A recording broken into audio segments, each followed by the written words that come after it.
आज मी नेटफ्लिक्सची फिल्म केली तर मला तिकडे फायदा हास्य जत्रेच्या सिच्युएशन प्ले करण्याचा झालेला आहे. कॅरेक्टरवर काम करण्याची प्रोसेस मला हास्य जत्रेने दिली. मोठे गोस्वामींना भेटल्यानंतर कसं ठरवलंस की नाही, जत्रा कंटिन्यू करूया किंवा कसं घडलं? इथे रियाज होतो तुमचा ऍक्टर म्हणून. ही रियाज करायची गोष्ट आहे आणि ऍक्टरला रियाज करायची गरज आहे, जो माझा इथे होतो. इथे आपण सिच्युएशनवर काम करतो, सिच्युएशन आपण प्ले करतो.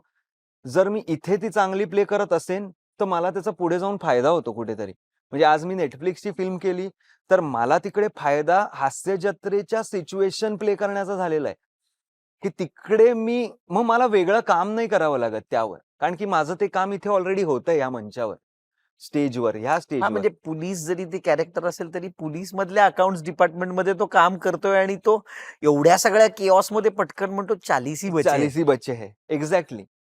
की तो जो आहे ते वर्क करण्याची प्रोसेस जी आहे ती मला हास्य जत्रेने दिली.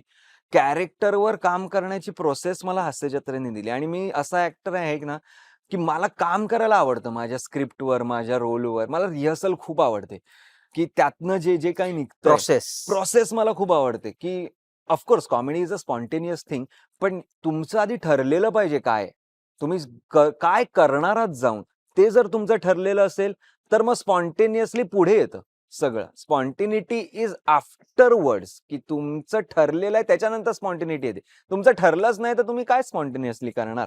हा, आता मोठमोठे नट आहेतच ऑफकोर्स, पण माझ्यासारख्या नटाला ते तसं लगेच जमत नाही. मी आधी तयार करतो, मला हे करायचं आहे, हे मी करणार आहे आणि मग त्याच्यानंतर जे काय स्पॉन्टेनियसली जे रंगभूमी देईल ते नंतर आपलंच आहे सगळं.